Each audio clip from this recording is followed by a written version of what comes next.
Knowledge that being a person of a marginalized identity, whether it's color, sexuality, gender, sex, able body, whatever it is taxing. Especially when you're around people of dominant personality, right? Dominant identities, I should say. It is very taxing. It taxes me as a professional who hasn't been an undergrad in a few years, more than a few actually, but who's counting? Right? So I could imagine you as students who have like this burden of graduating and running your organization and doing this, how tiring it must be that you're associated with these folks who say these things and smile in your face, and they think it's okay. The girl, I'm not being, you know I don't mean that. Like, no, I don't, sorry. Not at all, I don't, right? So, getting back to this. This actually happened to me. This was my IFC and I was their advisor. And I'm sitting there, we having a transition meeting for the officers, and I'm feeling good about them because I really like my guys, and you know they were really poised to do great things, and I'm great, and I'm sitting there and I'm listening, and I just heard that, and I said, so I'm at a crossroad, right? Do I just pretend I didn't hear it and just be cool because I know that I got a very strong personality, and when the Lions lose, man, listen, the Lions lose, right? Or do I address it and create this a great learning experience for them? So I have to address it. As their advisor, I do not have the flexibility, the latitude, or the opportunity, right, the freedom to not address it. So any of you were advisors that don't address these issues, you need to hold them accountable, because they do not have that freedom to not address these issues. Hold them accountable. So I'm like, okay, right, I'm all about, I can sit here and we can debate over things, but I'm very black and white. That's the way I've always been. So what does this word mean, right? So I'm like, first I ask him, well, what do you mean by he's a token? Well, you know, he's the only black guy in his fraternity. Okay, do you know what the word token means?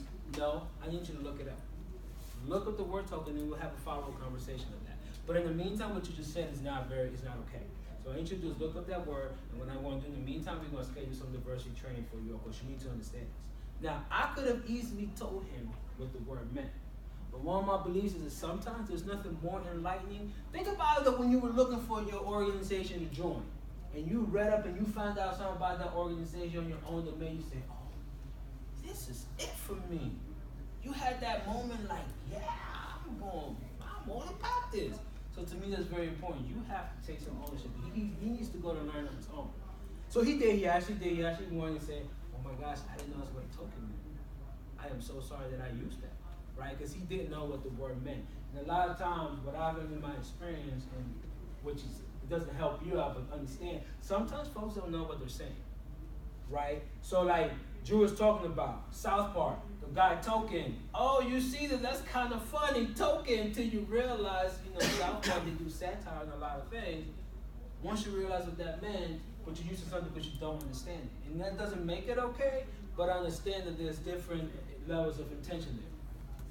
All right, so that was that. So I know it's very, very difficult. Now, one thing I want to point out, and I heard you say this, and I want to bring this up, right? I said token, he said token, I said the only black member of his organization. Is that the same thing? Is being, when I say token, does that equate, did I say the only black member of his organization? Is that the same thing? Yes. I mean, it just depends on the way that the conversation is brought up, I guess. If someone is using that person as a scapegoat to validate their sort of shit, what's the word I'm looking for? That's probably the, you know what I'm trying to say. To just validate that they like they're not that and stuff. Yeah.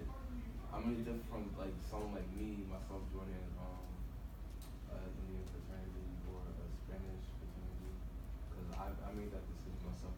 They accepted me for who I am. Just wanted to say something. When you say Spanish refers to a language, or it can refer to Latino. the country, Spain. What you mean is probably Latino-based fraternity, because that's usually the terminology you use. And I know because my family's from the Dominican Republic, it kind of resonates with me when people say Spanish, because it's like, I'm not Spanish. I speak Spanish. A little bit of different things, but again, it's how we learn from each other. See, I confronted him on something, I knew that's not what he meant to do, but it's important that we educate. And I'm not mad about it, because I've done it in other situations. But the reason why I want to ask is because I heard you say, well, he's the only black guy in his fraternity, he's a token, that's just what it is. But here's the piece of it. I know I heard some conversations being said. Part of what makes somebody a token is that they have no functionality other than them being that thing that points to say we're not racist because we have this, right? So I understand that being the only black guy in the fraternity doesn't make them a token. It just means that for whatever reason he is the only black man that chose to join them. Or some of our chapters have white guys. Some may have more than others, but the Afro-initiated white guys. I don't never look at them as the token white guy, and I don't tokenize them. I don't say, oh no, we're diverse because we have them. No, we're still a black fraternity. All day, every day. We happen to have non-black members who contribute to the initiatives that we're doing. So it's just important that you understand that as well, because there's nothing worse than being oppressed by people that don't look like us, and then being oppressed by the people that look like us. We get no types of level of oppression going on. So we're gonna move on, right?